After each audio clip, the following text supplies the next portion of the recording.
Akisha Thurman Benford. Correct. You got this. You got this. You got this. Okay. Embark on the JoJo journey, where laughter meets life, adventure unfolds, and the essence of who you are comes alive. I'm Javon Baker, and you're watching JoJoTalk. Today, I'm here with my very special guest, someone I am honored to call a friend, Miss LaFaye Akisha Thurman Benford. How are you doing today? I'm good. I'm just trying to make sure my hands don't move too much. So I record with the app, and it's pretty cool because if you put your hand up, it stops recording and it starts recording. But we as women talk with our hands quite often. So we're going to do the interview like this today. Okay, not really, but remember, laughter meets life. So this is just a fun, laid-back vibe. I want to ask you a couple of questions, let the viewers get to know you and a little bit about your background and feel more personal. So relax, enjoy yourself. If you need something to drink, take a sip, and let's do this, okay? I'm ready. What is your preferred name? What do you go by? You come out shooting, bang, bang, bang. Hey, I gotta ask the questions that my viewers want to know. Okay, so I don't have a preferred name. People prefer what they call me. Oh, ooh, that's deep. So I know you as Sarai. Yes. Because that is how we met on a musical platform. Yes. I also know you as Mama Benford. Yes. Because I also met you where I work. And now I know LaFaye. Yes. So today we're going to take all three of those and capture who you are. Okay, I like that. Okay, so let's just dive right into your background. All right. I have that you are a registered nurse, MSN. Where does that come from? When did you graduate? Did you always want to be a nurse? Different things about that part of your life. Okay, so that's a really good one. Nobody's ever asked me that. Thank you for asking. Thank you. You've never been on JoJoTalk. I haven't, but I'm coming back. Okay. So nursing, I've always wanted to be a nurse. When I graduated high school, before I graduated high school, I wanted to go to technical school to be a CNA and, just kind of get my feet wet with that. And I was strongly encouraged to become an engineer.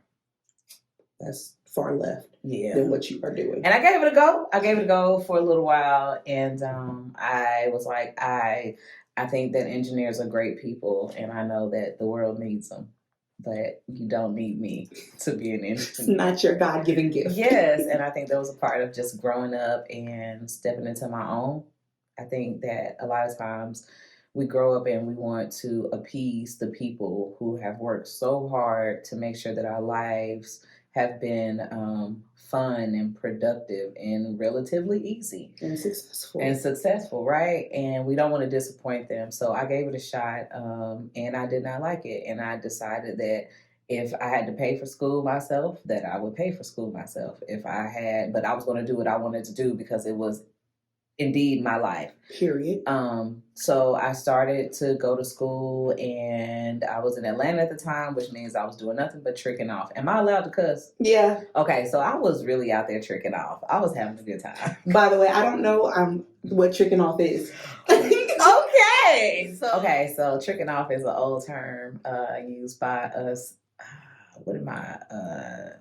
I'm not a millennial. How old are you, if you don't mind me asking? I'm 40. You're at the beginning of the millennials. Okay. So me is 30. I fall right in the middle. Okay. So it's pretty much 1980 to 1997. Something like that. Okay. So you just told your age. You said us folks back then. I mean, you know what? At this point, You look good, honey. My grandma would say, keep living, baby. Keep living. Ooh, amen to that. And okay, so anyway. Keep tricking. So tricking is like just procrastinating.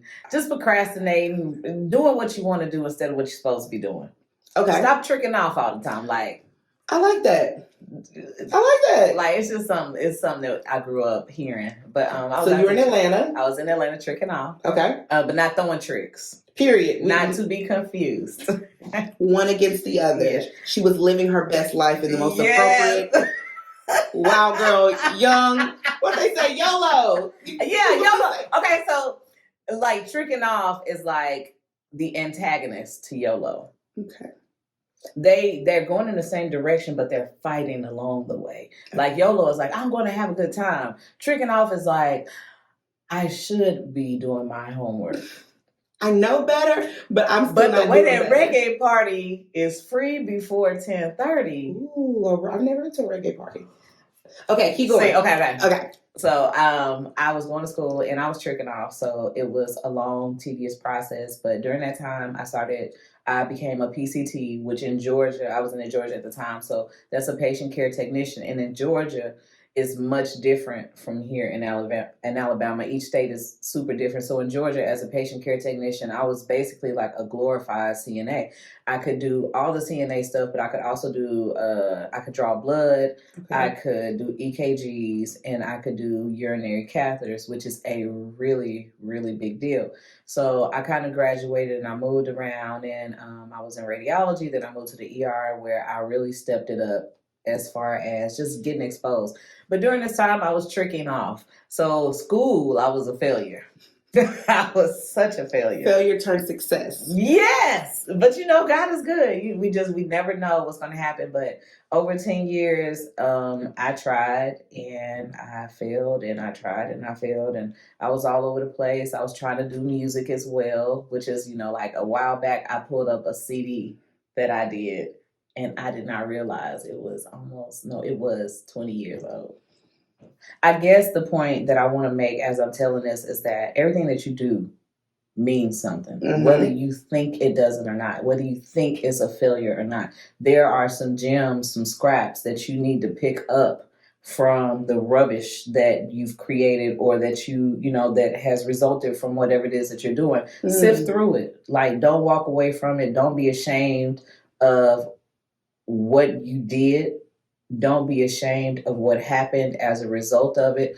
The only thing that, if you are going to be ashamed, is that you walked away from it. You didn't give yourself the grace, the confidence, to see it through, see it through, or to try again.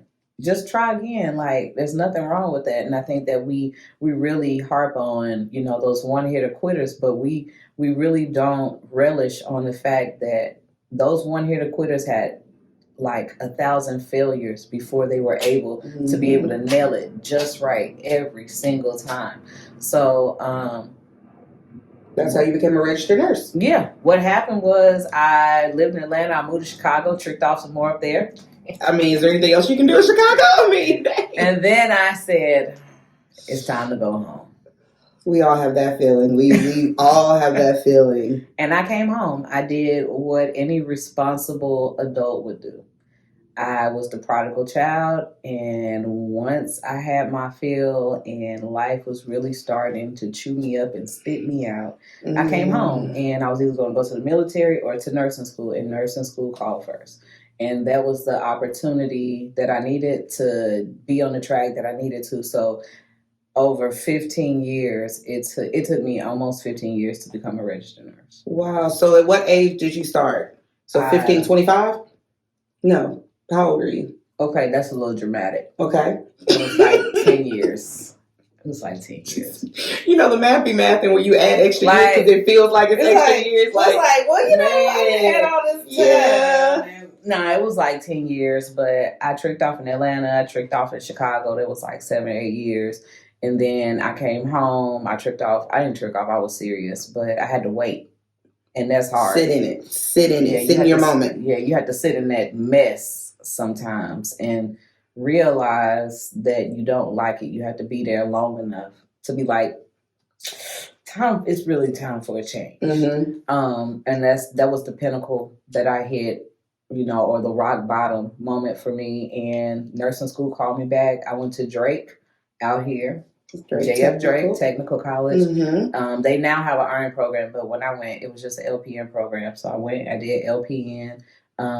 I worked as a nurse. I worked my butt off. I was working 2 and 3 jobs at a time. I didn't have kids at that time. So it was like, let's go. Like, I've been trying to be a nurse for forever. We finally accomplished it. Now we gotta do it. Facts. So, and I've seen that in a lot of nurses. And then after about 5 years, we'd be like, just leave me my 3 days. I'm good. No, I don't want no overtime. There's a new kid here. They need my attention. Yeah. No, they want the overtime. You can give them the overtime. And then after that, I went and got my RN, and once I got serious, it was just like, okay, got my LPN while I worked my butt off. I paid for school and I got my ADN. Once I got my RN, I worked my butt off. I paid for school. I got my BSN. Once, you see what I'm saying, I worked my butt off. I paid for school, got my MSN. So I paid. The evolution of just one after the other, after the other, after the other. Mm-hmm. You don't have to get it all in one big whop. You can stair step, however, like it's your life.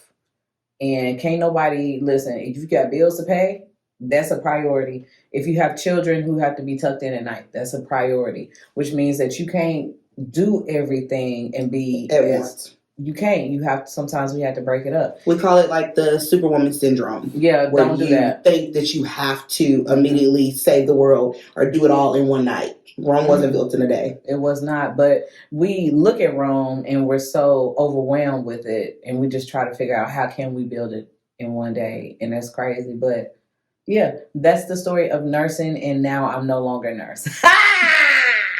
Perfect ending.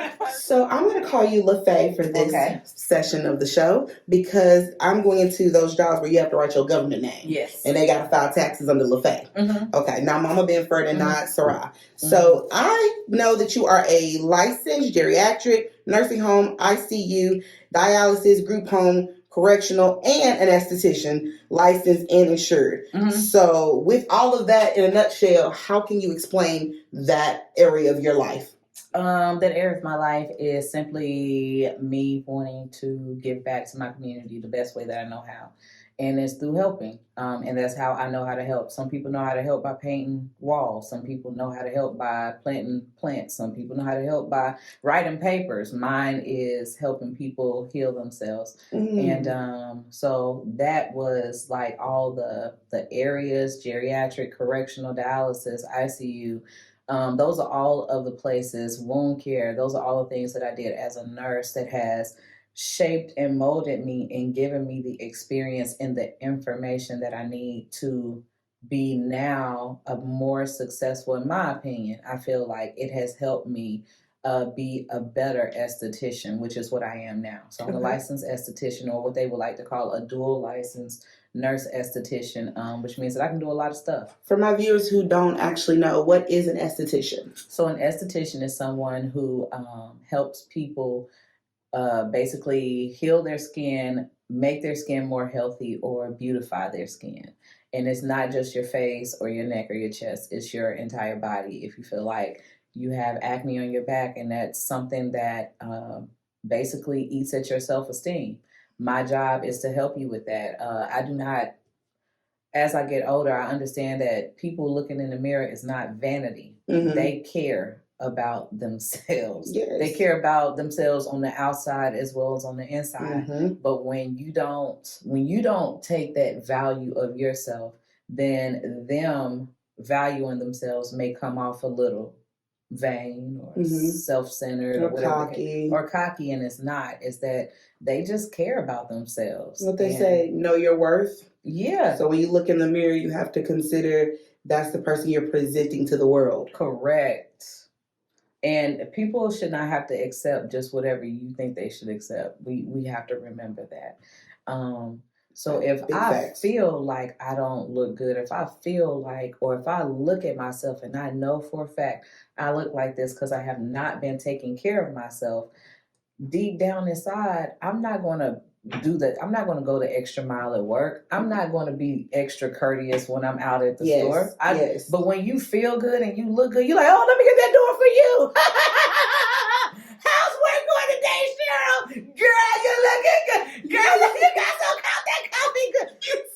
It's the truth, though, ain't it? It is. Okay. If you don't look your best, you show. You be like, man, good morning. So I love that about you. I love that is a part of your story, being an esthetician, a licensed, insured. Pardon, what's that part? Licensed and insured. Yes, the insured is important because with all practices, nothing is perfect and nothing is set in stone. And when accidents happen, I can cover it. That's all that means. It does not mean that I'm perfect. It does not mean that, and it does not mean I'm going to go around tearing you up either. It just means that in the event of an emergency or something happens that's just out of the norm, that you will be taken care of. Hey, you let it do I think your hair is cute. First of all, the fact that it has hang time. I told my pilot video, I said what bothers me, and you're on your lock journey, so you understand. Absolutely. Like, you start at a certain level, and you have to build up to it. So I love your locks. Your locks are beautiful, honey. Oh, thank you. Gorgeous. I actually remember that stage of my life, because I'll be 3 years in May. How long you been locking? This is a year and a half. Okay. When you, and I didn't believe it, but when you hit year 2, it drops. When I can show you videos and pictures, when you hit year 2, something about your locks, the locks is locking. We grown now, baby. Okay, so you are in massage therapy school. Absolutely. And you graduate in June. Yes. On top of being an esthetician, on top of being a nurse and a mom and a wife and a friend and an artist, why are you in massage therapy school? Because business calls for it. Okay, tell me more. So I own a day spa, M Solana Skincare, which is where my aesthetic practice is. And what I'm learning is that people just want overall holistic care. So when they come in, they want head to toe. They don't want they want a one-stop shop. They want a one-stop shop. And the easiest way to do that for me and to be able to maintain, to grow that business, I got to have that license. I need to know what's going on. I need to understand why we're operating like this. I need to know the policies and procedures. I need to know safe practices, all of those things. So school, I'm just, for one, I like going to school. I think it's important. I like knowing stuff. And knowledge is power. And it definitely adds on to the aesthetic and the wholeness and the well-being, the wellness industry. Aesthetics, skincare, taking care of yourself, learning how to take care of yourself, understanding hygienic processes. All those things run hand in hand with relaxation, decompression, even therapeutic. Like, some people do not get out. They don't get to see people. Some people don't receive a hug. Some people injure themselves and they cannot take care of themselves. All of those things play a part and are super important in wellness, in the wellness industry. And that's what I plan on doing. And everybody gets into it for whatever their reason is. Some people had a family member that got hurt or that needs consistent help. Some people work in physical therapy. Some people work for the chiropractic office, all those things. So the door is wide open. I'm here to make money. I'm here to help people. That's as honest as you can be right there. I'm not doing it for free. School is not free. The building that I operate out of is not free. The water that I use is not free. Supplies. Thank you. I was about to say the ingredients are not free. So in order to be able to provide that service and to be able to take care of the people, I gotta make money. But understand that as I make money, I'm doing exactly what it is that I was called here to do, and that I absolutely love doing it. It don't get no better than that. Give your money to somebody who wanna do the job. Yeah, that's all I'm saying. Okay. Period. And I'm good at it. Moving from Miss LaFaye, all right, to Sarai. Okay, you are Sarai of Sarai Session. I am. Oh, see, do you see that she is having a whole Sasha Fierce moment where she has to switch from, I was a nurse and an esthetician and a business owner, and I do this because I live and I want to help people, to, baby, I sing because I'm happy. Period. I'm so glad she knew where to pick up, because I was not going to finish that. That is not my gift. Amen. Okay, so tell us about Sarai of Sarai Sessions. Okay, so Sarai of Sarai Sessions. Okay, so let's start with the platform. Okay. Sarai Sessions is a platform. It's free. It's free to any artist that wants to come, that needs content and support. With that being said, it's a little slow right now because it's a one-man band. Okay. And it's free to the public. So what we're doing is we're creating a platform. We're trying to get everything consistent. And what we do is it's a closed session right now, so that artists who have a hard time. I feel what you mean about that circulation. Yeah. I see what you mean about getting a little bit of something right there. Okay, sorry. Go ahead. It's all good. Tell me more. Okay, so Sarai Sessions, the goal and the purpose of it is to help coach independent artists or artists who are ready to step out in front of people. And they haven't done enough to look professional or feel confident in being able to go out in front of people and do live shows. Okay, so I do have Sarai Sessions live, and I do Sarai Sessions live with people who have done closed sessions with me. Okay. If you have never done a closed session with me, the likelihood of you doing a Sarai Sessions live with me is slim, unless I have seen you somewhere and we've linked up, and I've seen you a couple of places, because I do pop out all the time to go check out people. Did you consider yourself a teacher? I consider myself a coach. Okay. I don't have any formal education in music. Okay. So I can't really break stuff down, but I can tell you if it's good or not. I can tell you what you need to tweak. I can tell you, maybe some light choreography in this area. Find your choreographer, somebody that can teach you how to stage your performance. Mm-hmm. I cannot stage your performance, but I can tell you if you need to stage it. I can tell you if you are better off sitting on a stool and you need to be in an intimate audience because of your genre way. And I honestly feel like the people who are successful are super authentic. Like, they're authentic. They are going to do them. And they understand that everybody ain't going to like them. Everybody is not going to understand them. Everybody's not going to bite, all that stuff. They understand that. And it does not persuade or dissuade them from doing them. Mm-hmm. Do you? If you like to swim and play guitar, swim and play guitar.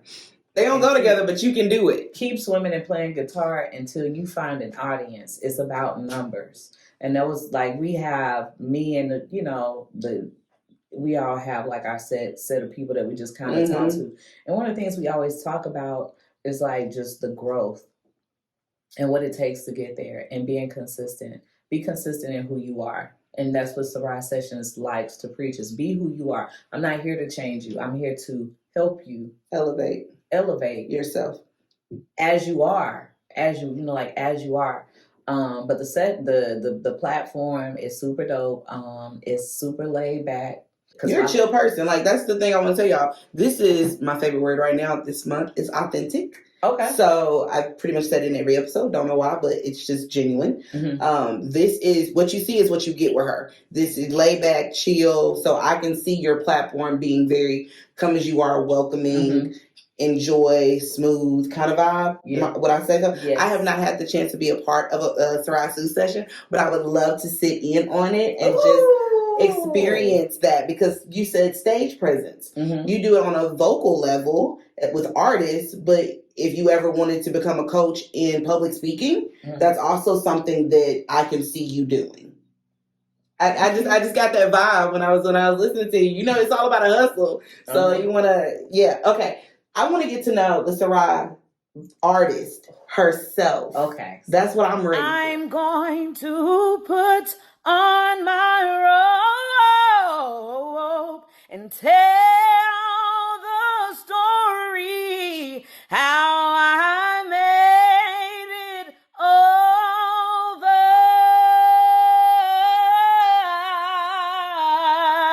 I'm going to put on my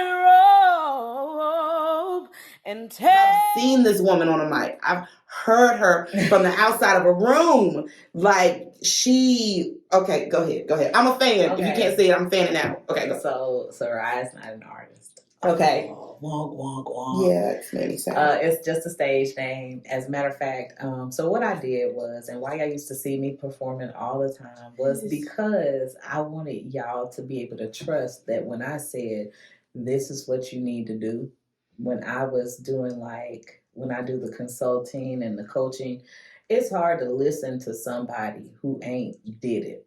So why don't you consider yourself an artist? Because I don't want to be. Okay, period.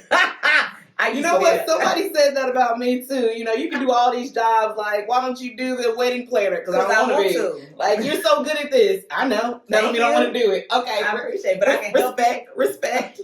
Okay. I used to be an artist a long time ago. I know what it takes, and I don't have I don't have it. I simply don't have it. It would mean I'd have to sacrifice my family, and if people knew how hard I had to work for them boys, there's no way. It's just no way I'm gonna do that. However, in order for me to say, hey, you should, when you do this song, you need to sit, you need to be still, and you need to be intense. In order for me to say that and somebody do it and do it with confidence in a manner to where it translates, they have had seen me at some point to trust that you know what you're talking about. There we go. So I did that so that one, people would know who I was, and so that they would know that I can do a solid set, and that they understood when you work with me what the vibe was. This is how I want to wrap up this whole interview today. All right. 4 words: motherhood, marriage, family, community. Okay. Let's start with motherhood. No, backtrack. Okay. Let's start with marriage. Because and again, we gotta make it brief. We gotta make it brief. Right, so marriage. Go ahead and tell us about your boo thing. Just a little bit, like married how long, and just give us a little bit. All right, so I am married. I know nobody ever sees my husband out in the public, and because he's a very sweet, supportive husband, and somebody has to help watch our kids when I'm out in the streets, out and about.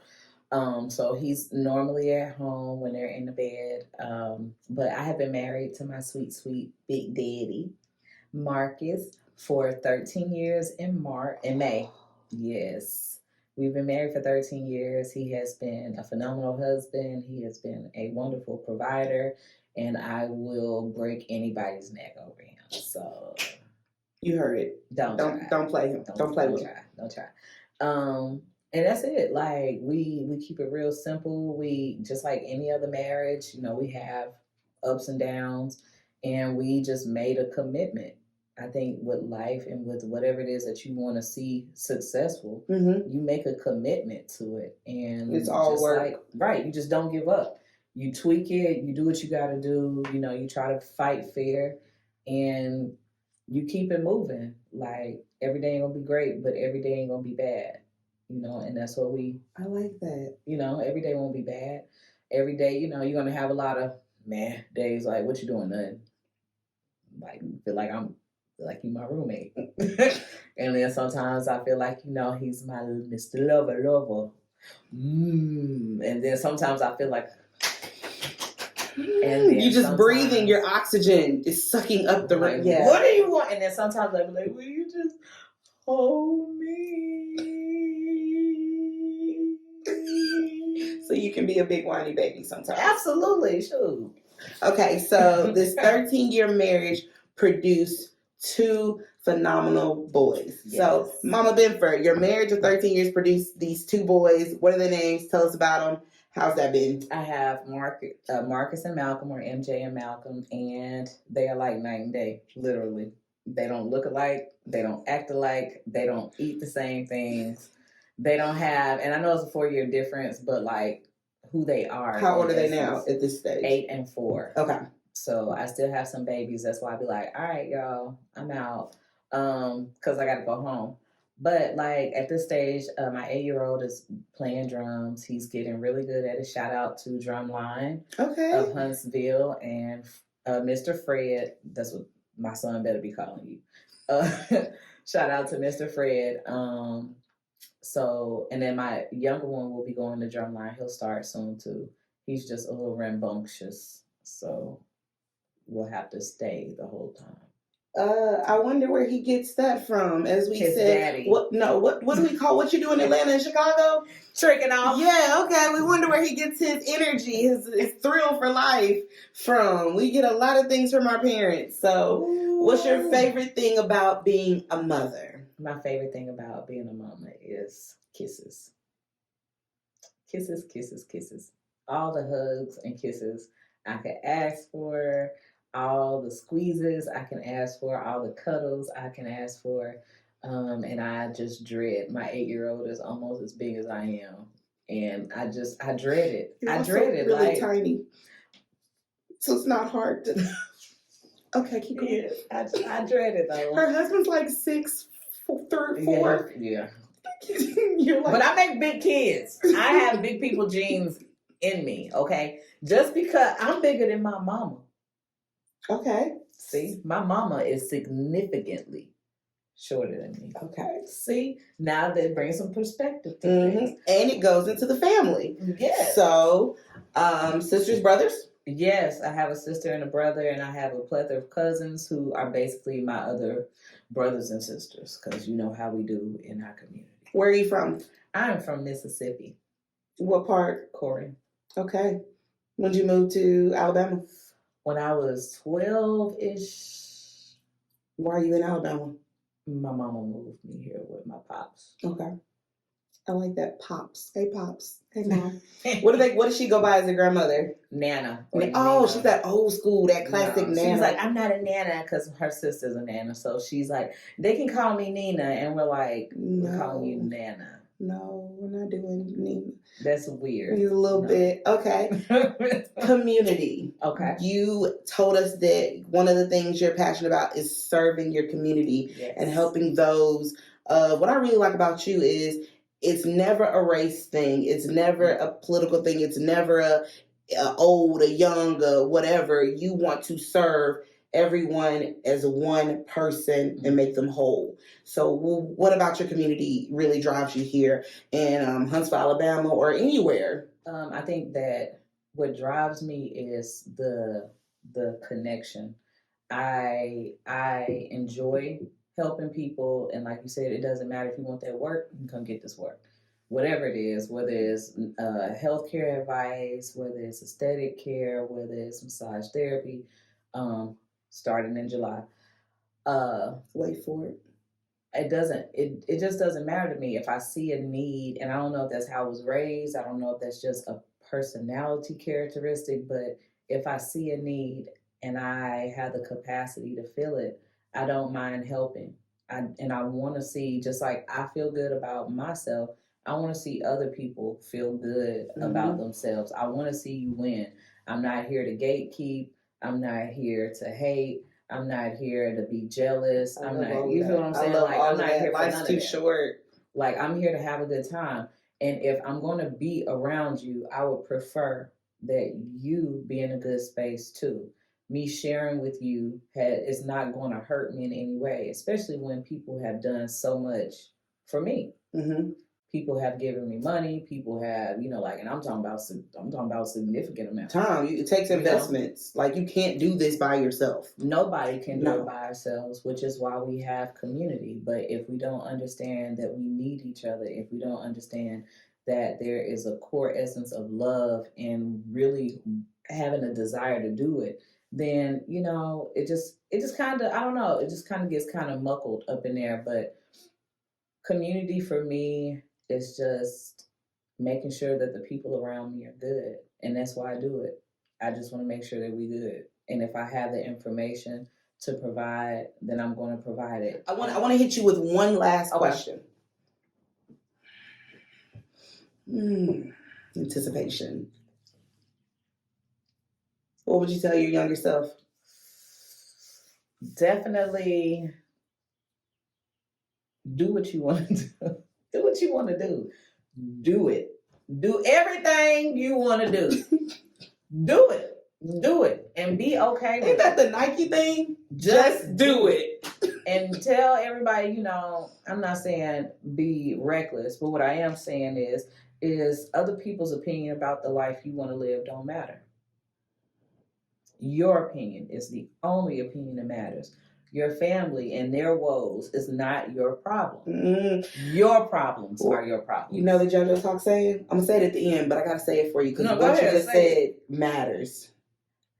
Not my monkey, not my circus. Not mine. Not everything is your responsibility or your problem. No. But you are responsible for yourself. And when it hits the fan, you will learn that the only person you are supposed, not that you can, the only person you are supposed to depend on is yourself. You have the power of God inside of you, and that is legitimately all that you need. Everything else is naysay. Oh, also, leave the drugs alone. The weed ain't that serious. I would have told my younger self that. Stop smoking all that weed. Stop. It's not that serious. I love your transparency. So if there is one last thing that you can leave about Miss LaFaye, Miss Benford, Sarav sessions, the esthetician, the nurse, you embody so many different things. What do you want to tell the people? Be all you can be. Be all you can be. And be okay with it. Don't water yourself down for nobody. You want to be a superhero? If you have to sew your own cape, if you have to put on some knee pads to start off, do it. And do it every day. Do it in the rain, do it in the snow. Do it here, do it there, do it everywhere. Do it in the box with the fox. She is cool. In a house. You are a mother of a 4-year-old and an 8-year-old. What do they say? Hey, how did I know I was a mom? I started quoting Dr. Seuss on an interview that was about me. Okay. So the wrap up is just do it. Yes. And be all you can be. Absolutely. That's the only thing God wants you to do. Thank you, Ms. LaFaye, for being a guest on JoJoTalk. It has been a privilege, an honor, an experience, a lot of fun sitting down with you. And I just want to tell you how much I appreciate you for reaching out to me. Because that opened up my mind to be able to say, I did an interview with my friend Tucker. I did an interview with another young lady. But I've known you for years now, and not everybody's open to telling their story right away. And you just wrote me and said, hey, JoJo, when you're ready, I'm ready. And it was nothing but a couple of text messages, and now we're here, and it comes full circle. So I love you. I appreciate you, my sister. God bless you and your family and your endeavors. And already congratulations on getting your license for massage therapy in June, because God has great things coming your way, okay? Amen. Thank you. I received it. And likewise to you, JoJo. Listen, first of all, this is not a small startup. This is major. You have everything you need. Thank you. Okay? Okay, I will walk in that. And this is dope. Okay? This is dope. Because it just be me in here by myself. Girl, I got to wrap up. But it just be me in here by myself. And I just be like, okay, what are we going to do today? And then you just turn on the camera and you just do it. And you do a great job. It's so much fun to watch you be JoJo. Thank you. Thank you. I want to say thank you to my viewers and my listeners today for being so open-minded, and really taking the time to get to know Miss LaFaye Akisha. I got it right, girl. I got it right. Thurman Benford. And thank you for watching JoJo Talk. Until next time, not my monkey, not my circus. Not everybody's responsibility is your monkey, and not every circus is yours to be a part of. Thanks for watching.